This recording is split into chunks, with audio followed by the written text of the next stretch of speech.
Bonjour et bienvenue au canal Joe Blow. C'est maintenant l'heure d'un nouveau vidéo sur la société Watchtower. Alors aujourd'hui, avant de commencer la vidéo, je voudrais adresser un commentaire intéressant que j'ai reçu sur mon vidéo d'il y a 2 semaines sur la politique de la société Watchtower à propos de la pédophilie. Alors, ce commentaire n'apparaît pas dans la vidéo. Je ne sais pas si la personne l'a enlevé. Par contre, je peux le lire dans mes notifications, dans mes avertissements que j'ai reçu un commentaire. Et je vais donc lire le commentaire, mais sans nommer la personne, juste en cas que cette personne ait enlevé son commentaire. Mais je trouve que c'est un commentaire important. Alors, le commentaire dit ce qui suit. Je cite précisément. « Tu en fais moins pour l'Église catholique. Tu as raison. Mais va voir le pape pour ces pédophiles d'enfants. Ils font quoi, ces salopes? » Alors, avant tout, je veux dire que je suis 100% d'accord avec ce commentaire. C'est vrai. L'Église catholique s'est rendue coupable de pédophilie à une échelle quasi industrielle. On n'a qu'à penser à tout ce qui est arrivé en Irlande, dans l'Est des États-Unis, à Boston en particulier. Au Québec aussi, d'où je viens, l'Église catholique a eu le contrôle total sur la société pendant des décennies et même des siècles. Tous les scandales de pédophilie qui ont vu le jour. Mais il y a 2 raisons pour lesquelles j'en parle moins. Premièrement, le clergé catholique est maintenant l'une des institutions les plus surveillées sur la planète en ce qui a trait à la pédophilie. Avec tous les scandales qui sont arrivés, un faux mouvement, un faux pas de la part du clergé et la presse, les journaux, l'Internet vont descendre sur eux comme une tonne de briques. Donc, ils sont très surveillés. Ces scandales sont devenus très publics. Même si j'en parlais, je ne ferais que rajouter ma voix à des milliers et même des millions d'autres voix. Tandis que dans la société Watchtower, le problème de la pédophilie est beaucoup plus caché, beaucoup plus secret, beaucoup moins connu du public général. Et c'est pour ça que c'est important d'en parler. Deuxièmement, j'ai mentionné un petit peu de cette raison dans la première raison, mais mon canal se concentre sur la société Watchtower. Je ne suis pas ici pour critiquer la religion catholique, même si elle est très critiquable de bien des façons. Ce n'est pas le but de mon canal. Mon canal est dévoué entièrement à la société Watchtower, à exposer la société Watchtower. Donc, je ne veux pas diluer mes efforts en parlant d'autres religions. Il y a déjà beaucoup de forums, beaucoup d'endroits, beaucoup de canaux YouTube sur Internet, etc., qui sont déjà occupés avec les autres religions. Encore une fois, la société Watchtower est beaucoup moins exposée au public et donc il y a un besoin beaucoup plus grand d'en parler. Mais je remercie la personne pour son commentaire et voici mon explication, ma réponse à ce commentaire.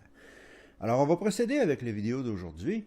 J'ai mentionné qu'on parlerait aujourd'hui du rôle des femmes dans la société Watchtower. Alors, la société Watchtower est une organisation patriarcale au plus haut degré. Les femmes doivent voir les hommes comme étant leurs supérieurs. Seulement les hommes ont la permission d'avoir des positions de privilège et de puissance et d'enseignement dans les congrégations. Si vous êtes une femme témoin de Jéhovah, ou si vous êtes une femme qui est peut-être intriguée par la société Watchtower et par les enseignements des témoins de Jéhovah, votre valeur, votre estime de vous-même est diminuée par la société Watchtower et leur vue sur les femmes. Alors, le fait de savoir ceci va vous aider à ne pas sous-estimer vos habilités et être alerte à des hommes sexistes qui essaient de vous diminuer avec de telles vues. Alors, on va commencer avec l'arrangement de la tête de famille. Ça, c'est... Quiconque a été témoin de Jéhovah ou est témoin de Jéhovah connaît bien cet arrangement. La société Watchtower suit les commentaires de l'apôtre Paul, qui, en passant, est probablement l'un des hommes les plus misogynes à jamais avoir couché un texte dans la Bible. C'est un commentaire personnel. Il dit, la tête de la femme est l'homme. Et ceci est la fondation de l'arrangement de la société Watchtower. Alors, une tour de garde de 2010, au mois de mai, parle aux femmes. Alors, femmes, pourquoi vous soumettre à l'arrangement de tête de famille? Pourquoi est-ce que c'est un bénéfice? Alors, l'arrangement est d'origine divine. Après qu'Adam eut été créé, Jéhovah a dit, ce n'est pas bon pour l'homme d'être seul, je vais lui fabriquer une assistante. Ah, c'est un bijou. N'oublions pas que la Bible a été écrite il y a des milliers d'années, même peut-être 2 ou 3 000 ans avant Jésus-Christ en ce qui concerne l'Ancien Testament. Toutes les sociétés à l'époque considéraient les femmes comme de la propriété, au même titre que le bétail, que les maisons, que les champs. Ça pouvait être échangé, ça pouvait être vendu. Alors, il faut tenir ça dans l'esprit lorsqu'on lit des versets pareils. Je vais lui fabriquer une assistante. Bon, la tour de garde continue. Vous, les femmes, soyez en soumission à vos maris, de sorte que, s'il y en a qui ne sont pas croyants, ils seront gagnés sans un mot par la conduite de leurs femmes. Ça, c'est dans la première lettre de Pierre, chapitre 3, versets 1 et 2. Ça, c'est l'article de la tour de garde de 2010. On voit un peu le point de vue rétrograde à l'extrême de la société Watchtower. Alors, en ce qui concerne les positions de direction ou de leadership, si vous me permettez le mot anglais, dans la société Watchtower, tous ces rôles sont remplis par des hommes. Tout, sans exception. Les femmes sont en bas de l'échelle au complet en ce qui a rapport à ce genre d'arrangement. La plus grande chose qu'ils peuvent faire, c'est être pionnier. C'est qui, pour ceux qui ne sont pas témoins, c'est quelqu'un qui va dans le porte-à-porte ou qui fait du service de prédication plus de 90 heures par mois. Puis dans le fond, c'est juste un rôle de vendeur ambulant pour la doctrine de la société Watchtower. Alors ça, c'est la position la plus haute que les femmes peuvent espérer avoir parmi les témoins de Jéhovah. Beaucoup de chefs de la société Watchtower ont exprimé des points de vue assez dérangeants, assez troublants sur le fait qu'ils considèrent les femmes comme étant inférieures. Alors là, je suis sur le point de vous partager un bijou de commentaires de Samuel Hurd, qui est présentement membre du Collège central. Vous savez, Samuel Hurd, Monsieur Rolex à 20 000 $. Dans les années 70, il a fait un discours devant des milliers de personnes et il a exprimé ce point de vue. Écoutez bien ça. Vous savez, les savants disent que la capacité crânienne d'une femme est 10% plus petite que celle d'un homme. Ceci montre qu'elle n'est pas équipée pour être un chef. J'essaie de ne pas rire, là. Son rôle est un de soumission à l'homme. Son rôle est de se soumettre et ceci doit signifier qu'elle doit reconnaître qu'elle est une femme et être heureuse d'être une femme. Et moi, je rajoute, être heureuse de sa position, puis de se fermer la bouche. Hurd continue dans ses commentaires brillants. Ne désirez jamais être ce que vous n'êtes pas équipé pour être. Quelquefois, nous entendons des femmes dire « Ah, si j'étais un homme, je ferais ci, je ferais ça. » Et ça, c'est des femmes qui désirent être ce qu'elles ne sont pas. Est-ce que vous savez à quoi cela peut mener? À l'homosexualité ou au lesbianisme. Est-ce que vous savez qu'est-ce que le diable il fait ces jours-ci? Il prend des femmes qui veulent être des hommes et les transforme en hommes. Fin de la citation.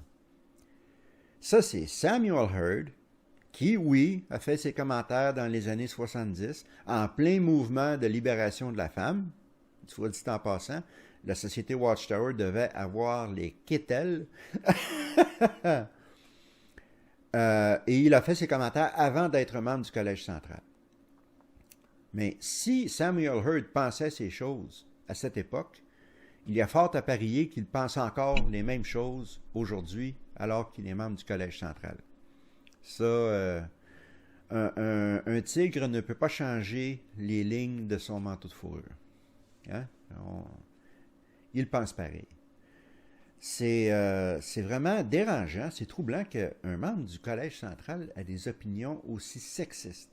Le concept qu'une femme est moins capable qu'un homme parce que son cerveau est plus petit est tout simplement faux. C'est de la bullshit. Encore là, mon mot préféré, bullshit.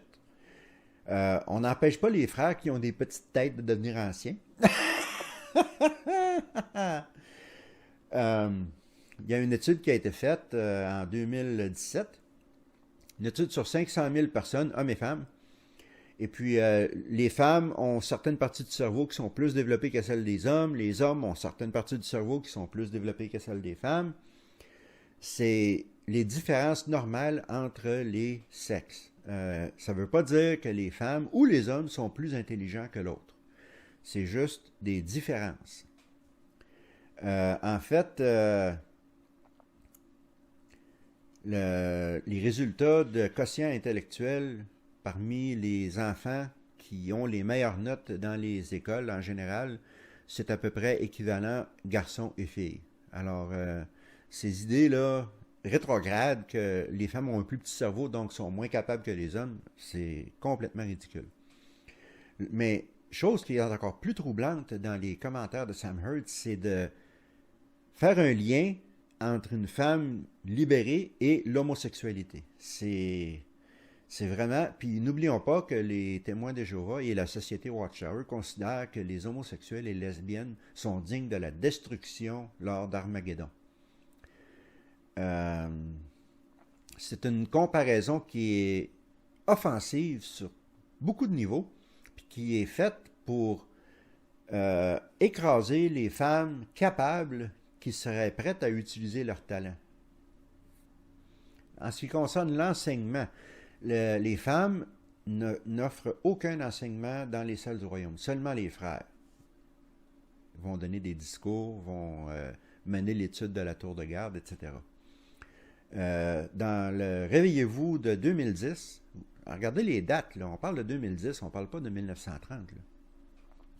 Le Réveillez-vous de 2010, juillet, dit que nulle part dans la Bible est-ce que les femmes sont autorisées à enseigner. Plutôt, l'apôtre Paul leur dit d'être silencieuses dans les réunions, de maintenir le silence. Encore une fois, l'apôtre Paul, un misogyne incroyable. Alors, pourquoi? Alors, une raison, écrit-il, c'est que les choses soient faites d'une manière propre et disciplinée, comme si les femmes étaient incapables d'être disciplinées. Paul m'a dit, là, t'es dans les patates. Pour que la congrégation aille bien, Dieu a donné le rôle d'enseignement à un groupe. Autrement dit, les hommes. Tant pis pour les femmes. Encore là, excusez-moi, des commentaires ridicules de la société Watchtower. Si vous allez au bureau central, au Bethel, des différents pays, quand les personnes qui travaillent au Bethel vont manger, on ne permet pas aux femmes de s'asseoir à la tête de la table. C'est des grandes tables là, avec plusieurs personnes, un peu comme dans une réception de mariage. La tête de la table est toujours occupée par un homme, jamais une femme. Ça, il n'y a aucune base dans la Bible pour ça, c'est juste un règlement stupide, misogyne et sexiste instauré par la société Watchtower juste parce que ça leur tentait. Là, on arrive le fameux thème de se couvrir la tête. Ça aussi, c'est un bijou. Si un homme n'est pas disponible pour enseigner, pour mener une réunion de service, etc., si une femme doit faire ses tâches, elle est obligée de se mettre un foulard ou un chapeau pour se couvrir la tête pour montrer le respect envers l'arrangement de Jéhovah. Ou devrais-je dire de la société Watchtower. Dans une tour de garde, on disait occasionnellement, les circonstances vont peut-être requérir qu'une femme soit obligée de s'occuper d'une tâche qui est normalement faite par un frère baptisé. Peut-être qu'elle doit mener une réunion pour le service. Ou peut-être qu'elle mène une étude de la Bible dans la présence d'un homme baptisé. Ça, c'est si une femme étudie la Bible avec quelqu'un, puis elle amène un homme avec elle, un frère, un homme baptisé, il faut qu'elle se couvre la tête, même si c'est elle qui mène l'étude. Complètement, c'est borné, là. Et puis, encore plus, si une femme baptisée est mariée avec un homme qui n'est pas témoin de Jéhovah, si elle fait une étude de la Bible chez elle, même si son mari n'est pas croyant, n'est pas témoin de Jéhovah, elle doit quand même se couvrir la tête parce que son mari est son chef. C'est... Ouais, ok. Je passe de commentaires. Une femme soumise est encensée. La tour de garde dit que ça ne veut pas dire que la position de soumission n'a pas de dignité, mais tous les commentaires que la tour de garde dit sont tout sauf dignes. Laissez la tour de garde dans site Éphésiens 5.22 que les hommes soient en soumission à leur mari comme à Dieu. Encore là, c'est Paul qui vomit ses stupidités misogynes. Il y a aussi le fait d'être économique. Une femme foolish woman, une femme niaiseuse, une femme simple d'esprit, va gaspiller toutes les ressources du couple dans des achats ridicules. Ça, c'est un stéréotype commun, encore aujourd'hui malheureusement, mais qui était beaucoup plus commun. Puis en passant, cette tour de garde date de 2011. Alors encore là, c'est pas une tour de garde de 1930, là, c'est 2011. Le stéréotype de la femme qui magasine, puis qui achète du linge, puis des bijoux, puis du parfum, puis qui pense rien qu'à dépenser. C'est un stéréotype complètement ridicule. Il y a des hommes, puis moi-même je l'ai fait, j'ai dépensé stupidement, je l'ai regretté. Alors il y a autant d'hommes qui sont dépensiers que les femmes. La tour de garde continue. Une femme qui soutient son mari n'est pas comme ça. Elle va coopérer avec son mari dans des choses financières. Un autre exemple qu'il donne, que je trouve scandaleux, être un soutien à son mari sera un défi pour une femme quand son mari fait une décision avec laquelle elle n'est pas d'accord. Même dans telle occasion, elle manifeste un esprit silencieux, en voulant dire « ferme ta bouche, laisse ton mari prendre des décisions, même si tu sais que les décisions sont stupides. » Et elle va coopérer avec lui pour faire que sa décision fonctionne. En plus, si son mari prend une décision ridicule, elle doit essayer de mener cette décision à bien. Aucune égalité dans le mariage dans la société Watchtower. Même aujourd'hui, dans le 21e siècle, la société Watchtower, avec ses photos dans les revues dont je vais vous montrer une couple d'exemples maintenant, reflète la vue sexiste que les femmes doivent être dans la cuisine. Alors, regardez les photos, vous allez voir de quoi je parle.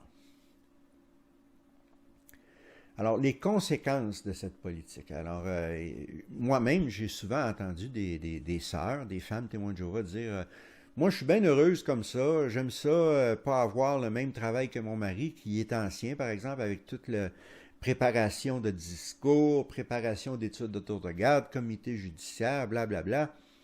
Moi, j'aime autant pas avoir à m'occuper de toutes ces choses-là.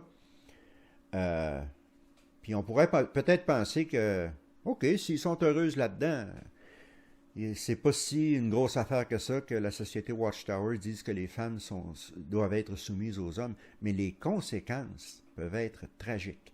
Dans deux domaines en particulier, la violence domestique et le viol. Alors, on va commencer avec la violence domestique, les hommes qui battent les femmes, autrement dit. La tour de garde critique fortement la violence domestique. Ça, écoutez, je ne veux pas dire les choses qui ne sont pas vraies. C'est vrai que la tour de garde condamne. La tour de garde dit, est-ce qu'une femme battue devrait laisser son mari? La Bible ne traite pas la séparation maritale à la légère. En même temps, elle n'oblige pas une femme battue à rester avec un homme qui pourrait mettre sa spiritualité et même sa vie en danger. Puisque la Bible ne défend pas la séparation en circonstances extrêmes, qu'est-ce qu'une femme fait dans ce genre de circonstances est sa propre décision. Personne ne devrait forcer une femme à laisser son mari, mais personne ne devrait non plus forcer une femme à rester avec. L'abus physique d'une femme est une offense totale des principes bibliques. Aucun mari qui dit être un disciple du Christ peut vraiment dire qu'il aime sa femme s'il l'abuse physiquement. Excusez-moi. Alors, ce que l'article ne dit pas, c'est que si la femme laisse son mari, elle ne peut jamais se remarier, parce que le seul motif de divorce accepté par la société Watchtower est l'adultère. Alors, même si elle laisse son mari, un mari abusif qui la battait et qui lui a peut-être même cassé un bras, elle ne pourra plus jamais se remarier. Ça, l'article ne le dit pas. Alors, même si l'article de la Torah garde permet la séparation, il encourage les femmes à rester avec leur mari malgré l'abus, dans l'espoir de convertir le mari aux doctrines de la société Watchtower. Et en 2008, dans le Réveillez-vous, il y a un article qui dit « La violence contre les femmes, quel est le point de vue de la Bible? » Alors l'article principal, il critiquait la violence envers les femmes, comme il se doit. Mais dans la même revue, il y avait un autre article qui parlait de qui a le rôle de chef dans le mariage.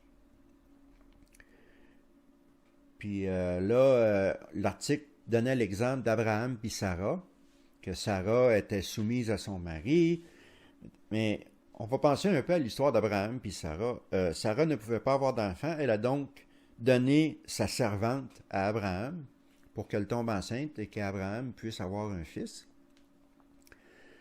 Et plus tard, lorsque le fils de la concubine, qui s'appelait Ishmaël, a commencé à tourmenter le vrai fils d'Abraham que lui et Sarah ont eu plus tard, elle a supplié, elle a dit à Abraham de chasser cette femme et son fils parce qu'ils étaient une mauvaise influence.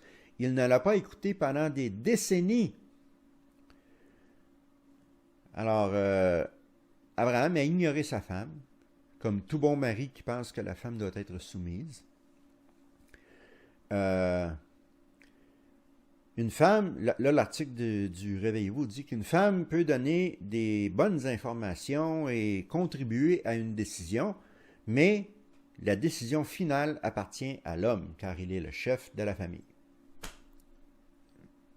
Une fois que la décision est prise, il n'y a rien à faire. Alors, mettre un article semblable dans la même revue qu'un article sur la violence domestique est d'un goût douteux, pour le moins. La société Watchtower exerce de la pression sur les victimes d'abus physiques dans leur mariage de rester avec leur mari. Alors, en 2012, il y a un article vraiment choquant qui a été imprimé dans la tour de garde. On a une expression, une expérience. Selma se souvient d'une leçon qu'elle a apprise de la femme témoin de Jéhovah qui a étudié avec elle. Une journée en particulier, je ne voulais pas avoir l'étude de la Bible parce que la soirée d'avant, mon mari m'avait frappé alors que j'essayais de prouver un point et je me sentais triste et découragé. Lorsque j'ai dit à la sœur qu'est-ce qui m'était arrivé et comment je me sentais, elle m'a demandé de lire 1 Corinthiens 13, 4 à 7. Alors, 1 Corinthiens 13, 4 à 7, c'est toutes les choses qu'un homme devrait faire pour sa femme, de l'aimer, de la chérir, de prendre soin d'elle, etc. Alors que je commençais à lire ces versets, elle m'a dit « Steve ne fait jamais ces choses-là pour moi. » Puis là, écoutez bien qu'est-ce que la femme témoin de Jéhovah a dit à Selma, qui étudiait la Bible. Elle m'a fait penser différemment en me demandant combien de ces actes d'amour manifestes-tu envers ton mari? Ma réponse a été aucun, car il est invivable, avec justification. Alors, la sœur a répondu, seulement, c'est qui essaye de devenir un chrétien, toi ou lui? Imaginez une réponse aussi manipulatrice. En insinuant, et c'est une femme qui dit ces choses-là à une femme battue, à une autre femme qui est battue, de rester avec son mari malgré l'abus physique, parce qu'elle doit faire des efforts pour devenir chrétienne. Quel article dangereux, dangereux, parce que il a même été dénoncé dans un forum sur Internet. Puis cette tour de garde-là, elle date de 2013. Encore là, c'est pas des vieilles tours de garde, là, c'est récent.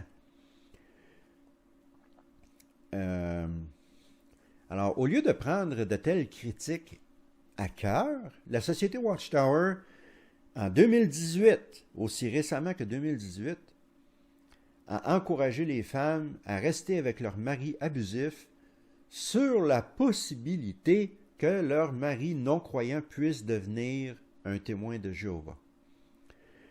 La séparation n'était permise que pour des situations extrêmement physiquement abusives.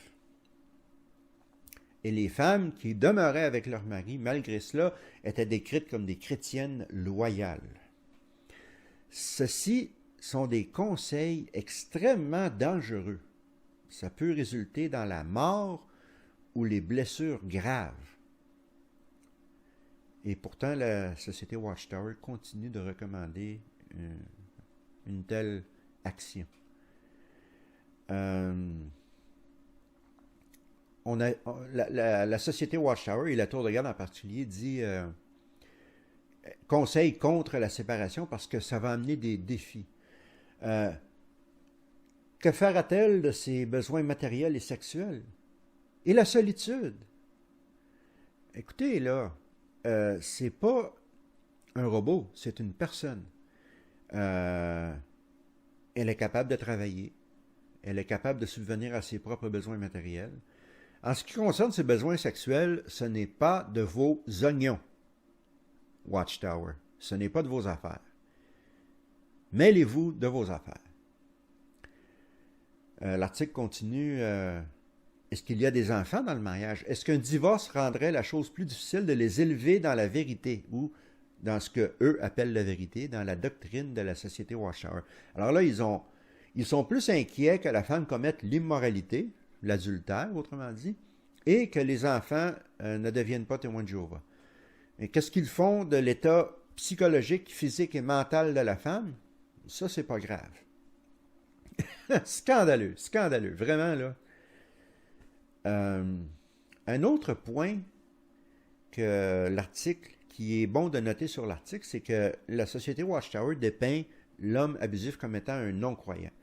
Alors, ceci donne à entendre que c'est seulement les maris non-croyants qui ne sont pas témoins de Jéhovah qui sont des batteurs de femmes. Ceci est faux. Un homme qui était témoin de Jéhovah raconte que son père, qui était un surveillant de district, pardon, c'est-à-dire un ancien qui visitait plusieurs congrégations sur une rotation, a dû enlever, disqualifier des anciens dans plusieurs congrégations pour violence envers leurs femmes. Il en a parlé à son fils parce que il trouvait cela très troublant. Alors, pour un surveillant de district, c'est arrivé plusieurs fois qu'il a dû éliminer des anciens parce qu'ils battaient leurs femmes. Une autre racine du problème, c'est que, tout comme pour la pédophilie, on encourage les sœurs à ne pas aller aux autorités externes, entre autres à la police, parce qu'on veut garder ces problèmes à l'interne. C'est exactement comme la pédophilie.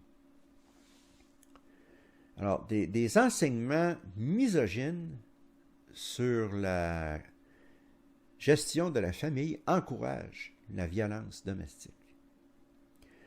Aussi, si une femme apparaît devant un comité judiciaire, si elle est victime d'abus physiques, si elle est victime d'abus sexuels, ou même si elle est coupable d'un quelconque péché, elle doit apparaître seule devant 3 anciens. comme je l'ai mentionné dans mon vidéo sur la pédophilie.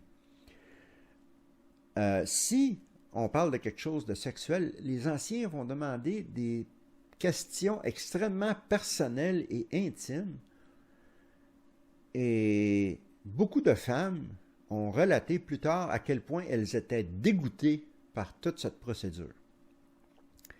Et entre autres que plusieurs anciens, pas tous, je ne veux pas mettre tout le monde dans le même panier, mais beaucoup d'anciens en retiraient, on pouvait voir dans leur visage qu'ils en retiraient un plaisir sexuel d'écouter les réponses à ces questions si intimes. Il n'y a pas de base biblique pour forcer quelqu'un à apparaître devant 3 anciens pour décider d'un comité judiciaire ou même pour parler à une victime.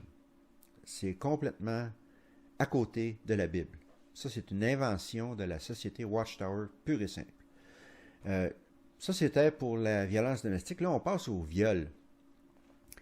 La société Watchtower implique, c'est-à-dire insinue, qu'une femme peut être responsable en partie de s'être fait violer. Si elle n'a pas crié, si elle n'a pas fait tous les efforts pour s'enfuir, elle pourrait être vue comme consentante au viol. Ça, c'est dans une tour de garde. Cette tour de garde est de 1964. La femme chrétienne qui veut rester pure et obéir aux commandements de Dieu est donc, face à cette situation aujourd'hui, doit être courageuse et agir sur les suggestions faites par les Écritures et crier.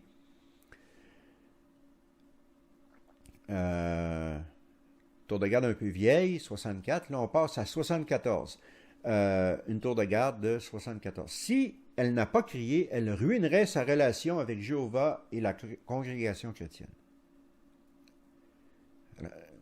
Une victime de viol, on lui met cette pression sur les épaules. Si elle n'a pas crié, elle ruine sa relation avec Jéhovah.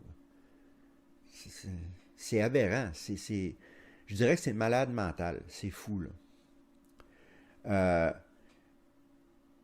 Par conséquent, le tour de garde de 74 continue, puisqu'elle a ruiné sa réputation avec sa relation avec Jéhovah, elle serait exclue. Et ceci serait pire qu'être tuée en ce qui la concerne. En plus du traumatisme du viol, on la soumettrait au traumatisme de l'exclusion et d'être coupée de sa famille et de ses amis sans jamais pouvoir leur adresser la parole.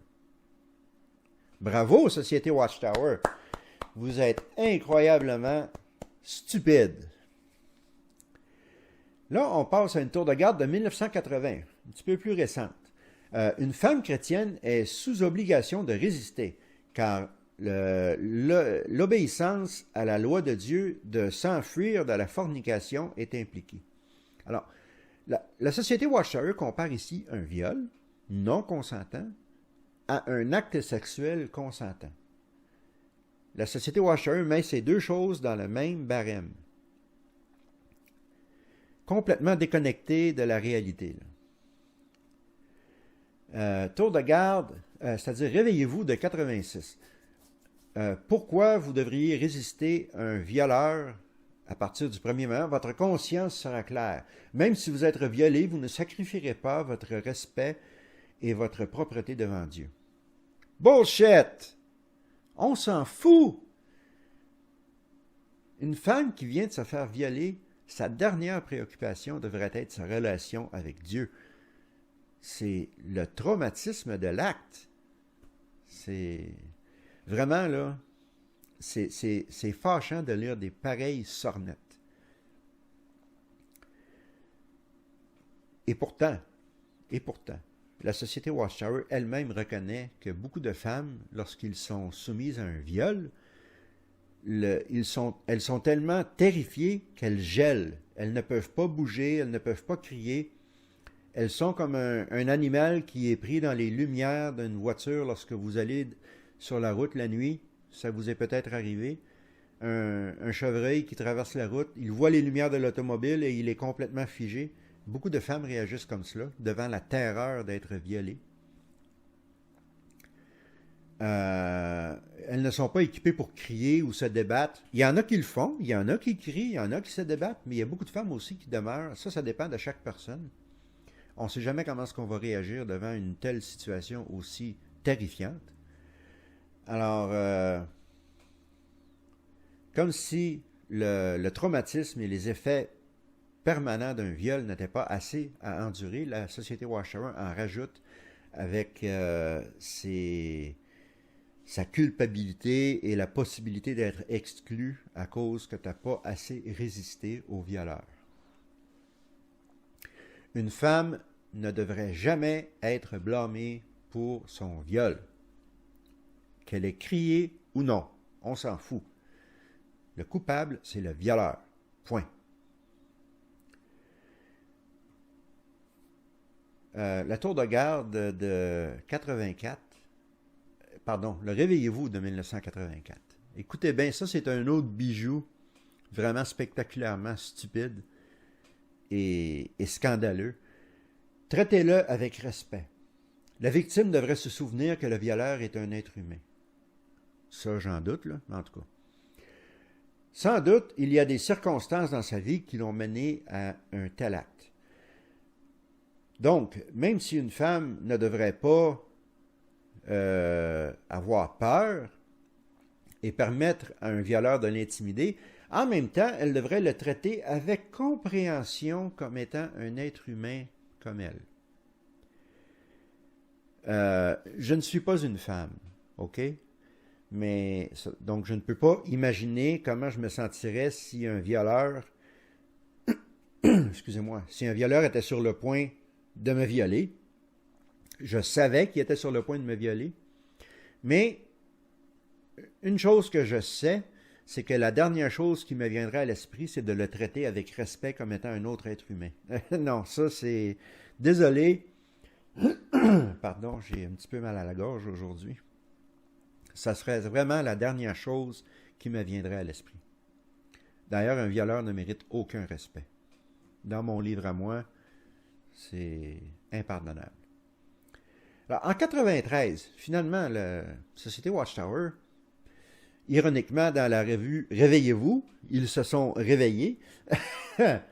Ils disent que la victime de viol, finalement, ne doit pas être blâmée comme étant partiellement coupable du viol. Ah, bravo, encore une fois, Watchtower, pour cette révélation divine. C'est incroyable que vous ayez réussi à comprendre cela. En 93, donc, une victime de viol n'est pas coupable de fornication. Ah, enfin. Par contre, la société Watchtower donne encore à penser que si la victime ne s'est pas assez débattue, il y a une incertitude sur comment Jéhovah va percevoir la chose. L'article de cette tour de garde de 2003, ça commence à être récent, là. Certaines femmes chrétiennes qui ont été violées ont toujours des sentiments de culpabilité. Elles pensent qu'elles auraient dû en faire plus pour empêcher la chose d'arriver. Alors, on ne peut pas empêcher un viol. On peut prendre des précautions, on peut fermer nos portes à clés, etc. Mais l'ultime analyse, si un violeur veut violer une femme, il va la violer, puis il n'y a pas grand-chose que la victime peut faire pour l'empêcher. Ça, c'est la société Watchtower qui, encore une fois, met un fardeau de culpabilité sur les femmes parce que, justement, les femmes sont considérées comme inférieures aux hommes. En partie à cause de cela, là, on dit que les femmes ne devraient pas s'habiller sexy, des jupes longues, des robes modestes, pas de linge serré. Un article de la tour de garde de 2016. Okay, 2016. Pourquoi devrions-nous penser comment notre habillement va affecter les frères et les sœurs? Une raison, c'est que le peuple de Dieu travaille dur pour suivre le conseil de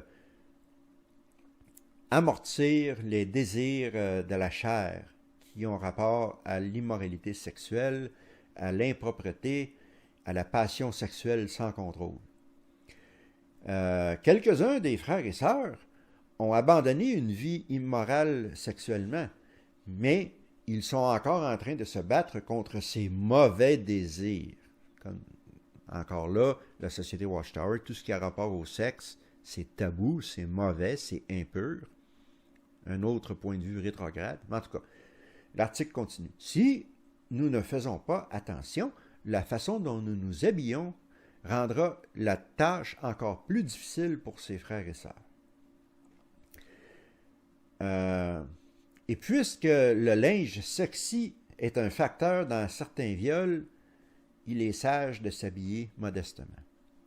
Alors, une couple de choses. Premièrement, c'est un article complètement ridicule, ça, j'ai pas besoin de le dire, là. Mais l'habillement d'une victime a très rarement rapport avec le viol lui-même. Il faut comprendre une chose que la société Watchtower n'a pas compris. Le viol n'est pas un acte sexuel, c'est un acte de pouvoir. Si un violeur trouvait une femme qui voulait avoir des relations sexuelles avec lui, dans beaucoup de cas, et ceci a été confirmé par des violeurs eux-mêmes, ils n'auraient pas l'excitation sexuelle. Autrement dit, ils seraient impuissants. Ils veulent le pouvoir. C'est le pouvoir qui les excite. Ce n'est pas un chandail serré, ce n'est pas des leggings, ce n'est pas des collants, ce n'est pas des mini-jupes. Non, non. Ce qui les excite, c'est le pouvoir. Alors, il faut penser à cela avant de dire que les femmes s'habillent sexy, donc ils méritent d'être violées. Ou ils cherchent le viol. Ils cherchent le trouble. Ça, on entend ça souvent, non seulement dans la société Watchtower, mais ailleurs aussi, malheureusement. Mais c'est... Quand on comprend la motivation principale d'un violeur, le pouvoir, on comprend que ces idées, c'est de la bullshit. Alors, en conclusion, la société Watchtower louange les sœurs et les femmes qui sont dans son organisation. Les femmes doivent être respectées. Est-ce que Dieu a créé, dans une tour de garde de 2012, est-ce que Dieu a créé la femme inférieure à l'homme? Non. Qu'est-ce qui montre la préoccupation de Dieu envers les femmes? La loi a demandé l'honneur et le respect pour le père et la mère. Et dans cette tour de garde, excusez-moi, on ne mentionne pas une seule fois l'arrangement de qui est le chef de famille. Notez bien cependant que cette tour de garde est l'édition qui est distribuée au public. Ce n'est pas la tour de garde qui est utilisée dans la congrégation pour les études. À l'époque où j'étais témoin de Jéhovah, il y avait juste une tour de garde. C'était la même qu'on distribuait au public et qu'on étudiait dans les congrégations. Maintenant, c'est différent. Il y a une tour de garde beaucoup plus mince, avec moins de pages, qui est utilisée pour la prédication. Et une des différences, c'est qu'on enlève justement ce genre de commentaires qui pourrait, que la société Watchtower sait très bien, pourrait repousser beaucoup de gens. Par contre, dans l'édition, la même tour de garde pour les congrégations, tous les commentaires sont réintégrés. L'homme est le chef de la femme, les femmes sont inférieures, les femmes devraient être silencieuses dans les réunions, etc., etc., etc. Alors, l'arrangement de la société Watchtower par rapport aux femmes enlève la valeur aux femmes et a des conséquences tragiques lorsqu'on parle de violence domestique et de viol. Cette attitude condescendante n'est nulle part plus apparente que dans un article de 1930 de la Tour de Garde. Ben là, vous allez dire, franchement, 1930, ça fait longtemps, là, c'est vieux, cela, là, c'était des points de vue désuets. Mais n'oubliez pas une chose, la société Watchtower maintient que tout ce qui a été dit par le Collège central depuis 1919 vient directement de Dieu, incluant cet article de 1930. Alors, écoutez bien ce qui est écrit là. La société Watchtower à l'époque disait qu'une fois que la Terre va être devenue un paradis, et qu'il n'y a plus de besoin d'enfants, peut-être que les femmes vont se transformer en hommes. Alors, l'article dit plus précisément, est-ce que l'identité des sexes comme telle sera préservée? On ne le sait pas. Il est possible que cette transformation deviendra générale et que nous serons tous des frères ensemble dans le paradis. Plus de femmes. C'est-tu assez ridicule? Et je vous rappelle que ceci est de 1930, donc cela fait partie de la nourriture spirituelle que Dieu et Jésus ont supposément donnée au Collège central et qui devrait être vraie aujourd'hui. Encore là, d'après la doctrine de la société Watchtower. Il n'y a pas beaucoup d'autres commentaires à faire. En conclusion, je dirais que j'ai connu, lorsque j'étais témoin, plusieurs femmes fortes, des femmes de personnalité même dominante, qui pourtant acceptaient ce genre d'arrangement, sans dire un mot. Et ça ne peut que refléter l'indoctrination sévère de la société Watchtower envers les gens. Il faut réveiller les femmes, autant dans les témoins qu'en dehors des témoins, au danger de cette secte, de ce culte, qui est la société Watchtower. Alors, si vous avez aimé cette vidéo, comme d'habitude, donnez-moi un beau gros like. Abonnez-vous au canal et partagez, comme toujours, partagez partout. Gênez-vous pas. La semaine prochaine, je vais parler de 5 raisons qui font que la société Watchtower est en train de mourir une mort lente. Les 5 raisons principales, d'après moi et d'après une autre vidéo que j'ai vue. Je vais tout simplement prendre les points qu'il y avait dans cette vidéo et les traduire en français, mais je suis entièrement d'accord avec cette vidéo-là. Comme d'habitude, la vidéo de cette semaine aura un lien en bas de la page pour l'article de J.W. Watch qui parle de cette question de le rôle de la femme dans la société Watchtower. Alors, n'hésitez pas à aller voir l'article, même s'il est en anglais. Vous allez voir que les sources que j'utilise sont véridiques et puis toutes les citations de publications de la société Watchtower elle-même sont aussi recherchables. Je ne sais pas si c'est un mot, mais vous pouvez les rechercher et confirmer que j'ai dit toute la vérité. Alors, je vous souhaite une bonne semaine. Prenez soin de vous et on se revoit dimanche prochain.